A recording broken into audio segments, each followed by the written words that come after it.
We'll work with a logarithmic expression in this exercise.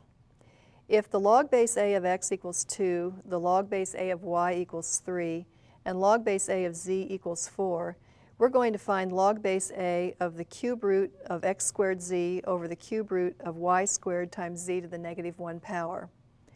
Now what I want to do with this expression is to break it down so that it's given all in terms of log base a of x, log base a of y, and log base a of z, so that I can substitute for those values. And we'll use what we know about radicals and what we know about logarithms to do this. We'll rewrite the expression, the log base a of the cube root of x squared z over the cube root of y squared times z to the negative 1 power.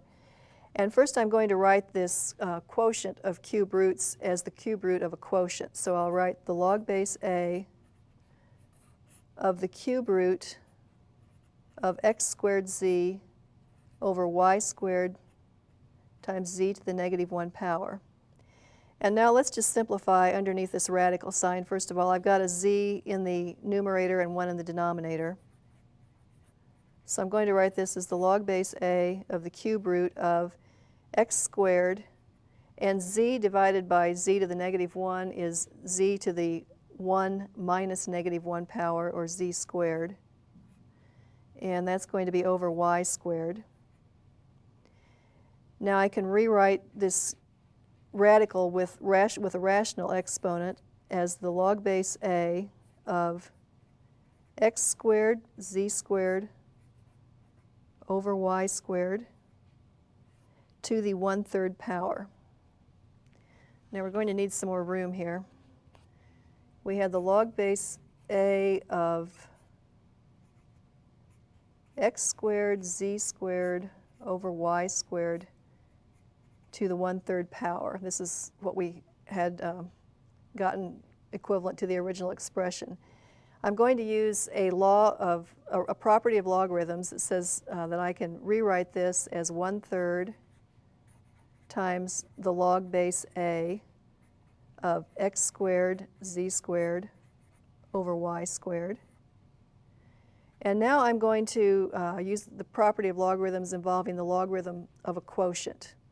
I can write this as 1/3 times the log base a of the numerator, x squared z squared, minus the log base a of the denominator, y squared. And next I'm going to look at this logarithm of a product and write it as a sum of logarithms using another property of logarithms. So I'm going to write this as 1/3 times the log base a of x squared plus the log base a of z squared, and then I have minus the log base a of y squared. And now in each of these, the log base a of a number to a power is that power times the log of that number, so the log base a of that number. So I'm going to rewrite inside the parentheses, and I'll have 2 times the log base a of x plus 2 times the log base a of z minus 2 times the log base a of y. And now I do have this broken down the way I wanted in terms of logarithms of log base a of x, z, and y. And we were told, remember, that the log base a of x is 2, the log base a of y is 3, and the log base a of z is 4. So I'm going to do some substitutions here. I'll have 1/3 times 2 times the log base a of x, which is 2, plus 2 times the log base a of z, which is 4, minus 2 times the log base a of y, which is 3.